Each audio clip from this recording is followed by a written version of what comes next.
Dress yang aku beli, aku potong jadi atasan. Sedih banget, udah bener-bener sedih yang ya udah beli dress gitu kan, terus itu gue potong jadi atasan, pakai celana panjang.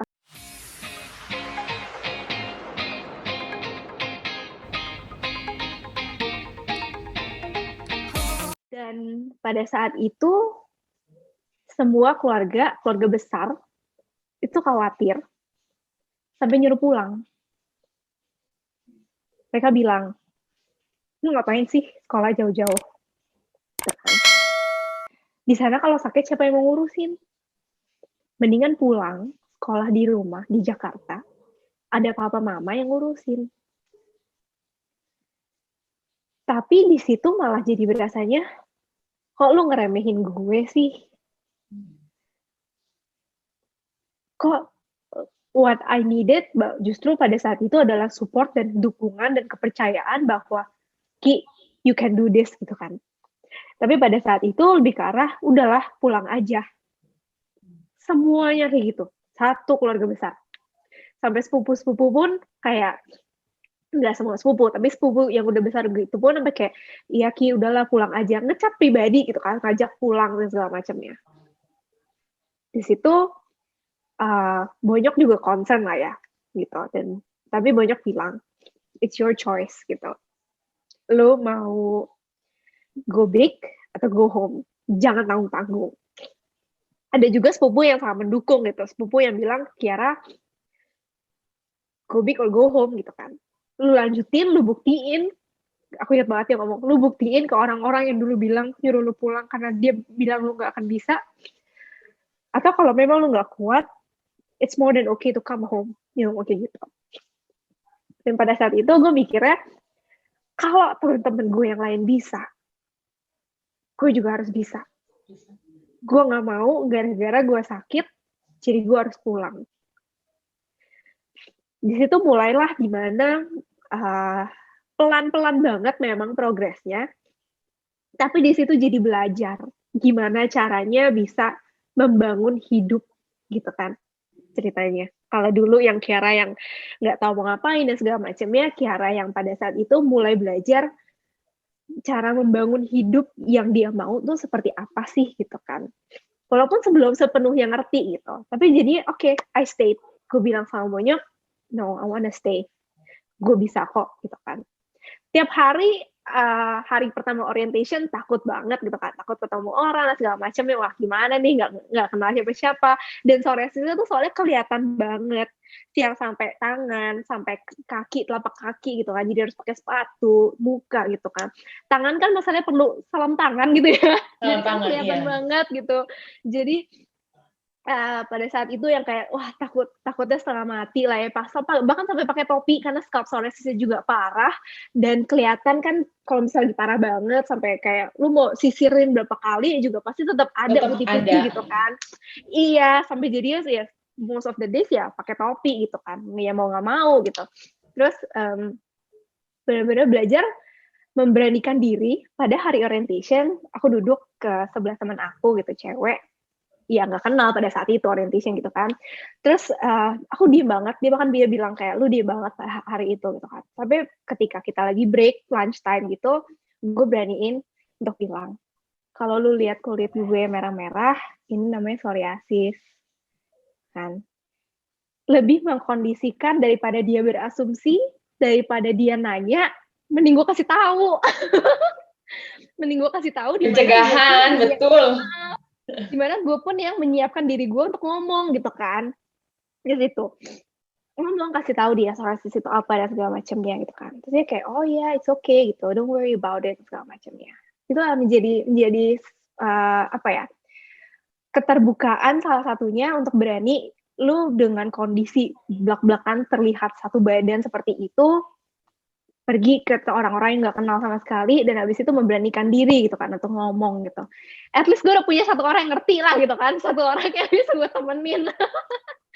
Satu-satu lah di-build kan. Tapi di situ walaupun gitu ya, kayak eventually gue ngomong ke satu angkatan, kan ada grup chat di WhatsApp gitu, aku bilang kayak teman-teman kalau ada yang lihat nih kalau lagi kelas atau apa kulit aku merah-merah atau ada kayak ketombean segala macam itu psoriasis namanya gitu-gitu.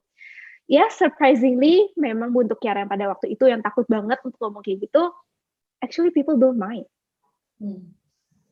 Ada tuh masih ada screenshotannya di blog aku kayak everyone was so very welcoming. Mereka yang kayak Kiara don't worry about it, kayak there's nothing to worry about, kayak we still accept you as you are, we're still gonna be friends with you dan segala macamnya. Itu adalah salah satu kelegaan juga ya, kayak another step to making a life gitu kan ya, kayak gue pindah ke foreign country sendirian dan segala macamnya, dan at least teman-teman yang akan gue ketemuin setiap harinya udah tahu gitu. Tapi walaupun itu kondisi aku masih parah banget kan. So every day I cry. Pulang dari kampus, jalan balik ke apartemen, itu pulang-pulang nangis. Karena there's still so much pain and discomfort yang harus dirasakan, yang harus ditahan gitu kan ya. Kaki bengkak dan segala macamnya. Dan di situ pun aku juga perlu ketemu dokter kan. Perlu ketemu dokter, dokternya lihat kan, parah nih udah satu badan hampir rata dan segala macamnya. Dokternya bilang, kamu di sini sendirian. Iya, kamu dirawat aja ya. Dokternya nyuruh aku masuk rumah sakit. Dia ngomong ke aku, dia pegang tangan aku, dia ngomong langsung ke mata aku, seakan-akan aku tuh punya penyakit berat. Nyuruh aku bahwa you need help. Dia ngomong kayak gitu, kayak lu perlu di hospitalize, you need help, lu gak bisa melakukan ini sendiri. Mana nomor orang tua kamu? Aku telepon, atau aku email. Dia ngomong kayak gitu. Di situ merasa bahwa, wow, okay, hold up. You make me feel like, pada saat itu aku habis itu ngomong ke orang tua, aku chat di grup gitu kan, kayak, I feel like I have cancer, man. Ketika dia ngomong kayak gitu, gue merasa gue punya terminal illness, man. Down banget langsung kan, kayak, such a slap in the face bahwa sampai gue kondisinya separah itu sampai dokter aja minta gue buat di rumah sakit gitu kan, sampai kayak okay. Tapi juga yang kayak no I don't want that gitu, gue bisa kok, gue nggak apa-apa kok, gue yakin gue bisa gitu kan. Dari situ ya ke dokter lain gitu, sampai ke dokter lain minta second opinion lah dan segala macamnya. Sampai aku ingat banget pada awal-awalnya juga itu papa aku tuh kayak 2 minggu sekali suka ke sana gitu kan. Kan kalau AirAsia suka promo murah-murah gitu kan. Terus ya udah dia suka ke sana buat nemenin aku ke dokter. Kasihan katanya anaknya sendirian di sana berjuang. Sama bersihin kepala aku. Iya, karena pasti kan kering banget dan ketat gitu nggak sih Kiara rasanya? Iya kan, ketarik banget soalnya. Kayak lu nggak ikat rambut aja tapi semuanya kayak semua kayak kenceng banget. Iya, kalau dulu tuh yang benar-benar masih belum ngerti gimana cara membantu diri sendiri dan segala macamnya, yang kayak seminggu sekali tuh baru dibersihin, dan itu kan yang parah banget, yang kenceng banget, yang sampai kerak-kerak itu yang tebel-tebel banget gitu. Jadi tuh iya perlu ya papa sampai suka ke sana buat bersihin kepala gitu, buat bersihin kepala aku, nemenin ke dokter. Kayak adalah rasa di mana orang tua merasa guilty, khawatir, takut dan segala macamnya ninggalin anaknya sendirian di sana gitu kan dengan kondisi seperti itu. Tapi itu tamparan hidup yang pertama gitu ya. Tamparan hidup yang kedua ketika 2017, setahun setelah 1 tahun di Malaysia, kambuh lagi, satu badan lagi, dan di situ aku kan dari kecil selalu mempannya minum obat namanya Sandimun, Neoral Sandimun. Aku kalau minum itu biasanya bisa sampai remisi gitu. Tapi memang karena pola hidupnya semua tidak dijaga, nggak ngerti tentang pencetus dan segala macamnya, setelah lepas obatnya ya beberapa bulan kemudian kambuh lagi gitu kan. Nah, pada saat itu Neoral Sandimun badan aku udah kebal. Udah nggak merespon lagi dengan obatnya. Abis itu disuruh coba balik ke MTX gitu. Dulu waktu kecil udah pernah coba MTX, tapi nggak kuat. Selalu bikin mual dan segala macamnya kan. Bahkan setiap MTX kan biasanya minumnya seminggu sekali. Itu kalau udah hari Minggu, udah waktu jadwalnya minum, ngeliat obatnya aku udah mau muntah. Udah keregister gitu loh di kepala. Kayak, ini nggak enak gitu. Ini nggak enak nih. Iya, jadi pas ditawarin lagi pun kayak sebenarnya nggak pengen banget gitu. Tapi orang tua bilang ya udahlah coba dulu aja gitu, lu kan sekarang juga udah gede, we never know dan segala macamnya. Coba, nggak ada reaksi apapun juga, cuma mikir mual-mual dan segala macamnya. Dan abis itu um, mama di Jakarta punya teman gitu yang punya autoimun juga, dan mereka pakai suntik biologis gitu, ngenalin ke dokter, di mana dokter ini dulu belajar di Jerman tentang autoimun gitu. Dan aku kan dari pas kecil juga memang ada dokter di Singapura gitu, walaupun nggak rutin ke sana, tapi biasanya kontak-kontakannya cuma lewat email, kayak nanya, dok lagi kambuh nih, gimana ya gitu. Baik banget deh, pokoknya cuma pakai email doang. Email. Kayak gitu kan, kayak maksudnya gue juga nggak bayar dia, nggak apa gitu kan, Iya. ini balesin gitu lewat email. Terus di situ dokter yang di Malaysia, yang di Indonesia, dan yang di Singapura semuanya minta coba suntik biologis di situ. Dan waktu itu memang lagi ada promo 50%. Jadi bisa 6 Berapa sih kali harganya suntik. Ki yang untuk suntik biologis itu? Menyebut angka nih. Boleh biar sekalian mungkin teman-teman ada yang kayak penasaran atau pingin coba atau gimana gitu. Sebenarnya harganya beda-beda. Karena tergantung pakai tipe yang mana, merek yang mana gitu kan. Pada saat itu kebetulan yang aku pakai itu Humira. Humira itu ada 5 mat, harga satu suntikan tuh bisa sampai 8. Oke. Satu suntikan, tapi satu box tuh isi 2 gitu. Dan waktu itu ada promo 50% kalau beli 3 box, jadi bisa kayak buat lumayan panjang gitu ya Lumayan, periodenya, semuanya 50% dan beberapa bisa di cover asuransi. Jadi oke lah gitu, sama orang tua mikir kayak ya udahlah let's give it a try gitu. Ya bagi orang tua mungkin juga lebih karena yang kayak ya anak gue sakit apapun gue lalui lah gitu kan gitu. Tapi aku sudah aware dengan suntik biologis itu sejak bertahun-tahun lalu, ketika pertama kali Remicade masuk ke Indonesia. Suntik biologis pertama masuk ke Indonesia. Dan aku tahu itu sesuatu yang tidak murah, perlu memang sebuah maintenance jangka panjang gitu ya. Kayak maksudnya udah remisi pun ya lu tetap harus pakai gitu kan.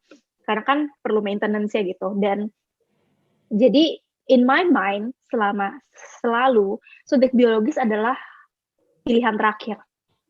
Ketika gue nggak punya pilihan apapun lagi, that's my last choice.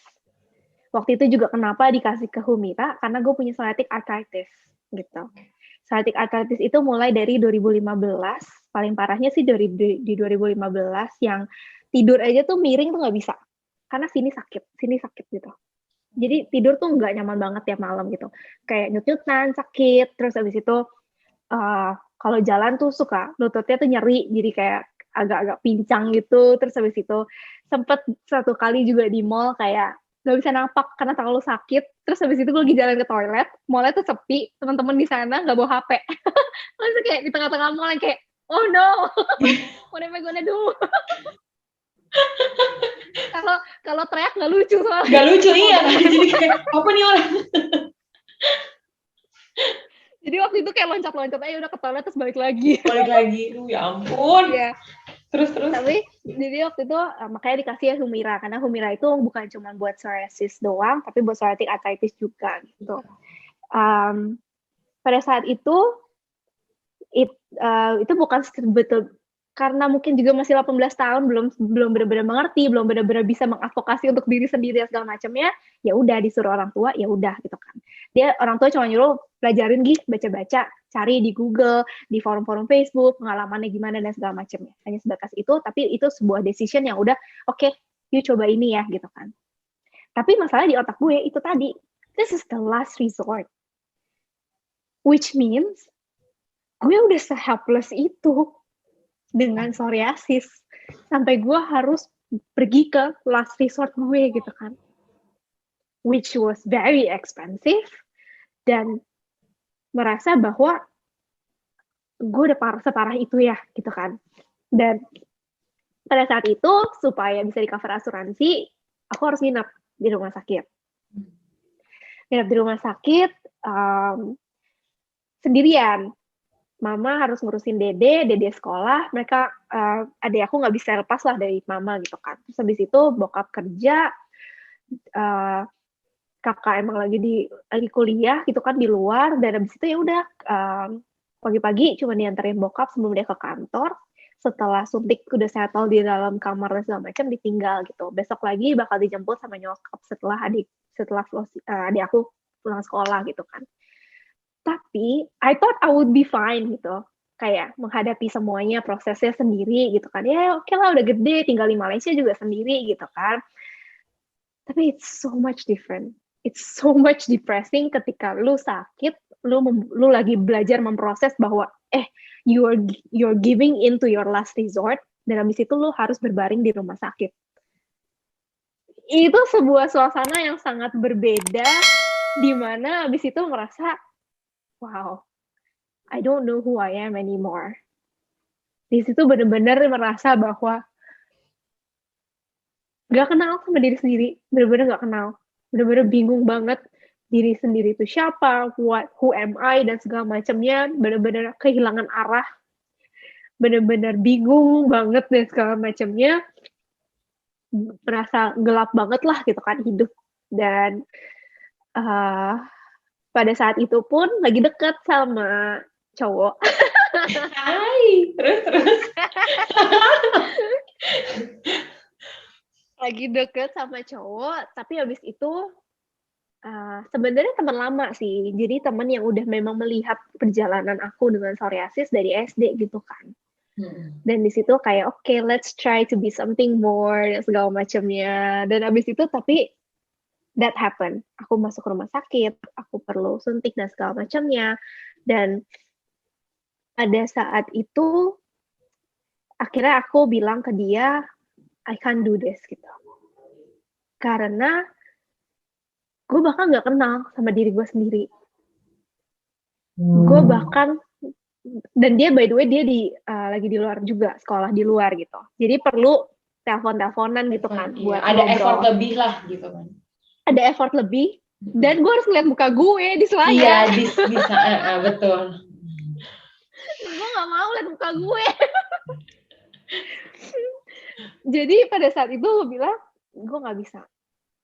I can't do this karena gue sendiri banyak banget, berasa banget beban masalah di dalam diri sendiri tuh banyak banget. I don't think I can be in a relationship sama seseorang gitu. So I end that relationship, merana dengan keterpurukan sendiri.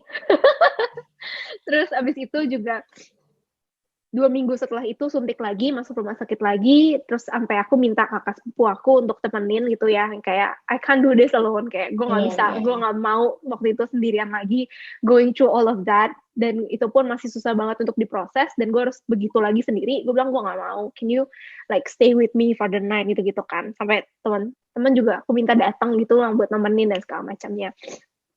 Tapi di situ adalah sebuah tamparan di mana gue nggak bisa begini terus. Hidup gue gak bisa begini terus. Bergantungan sama obat selamanya dan segala macamnya. Gue masih muda, waktu itu gue masih umur 18 tahun. Gue udah pakai suntik biologis, di mana di otak gue itu adalah sebuah pilihan terakhir. Gue mau sampai kapan gitu kan. Sampai kapan seperti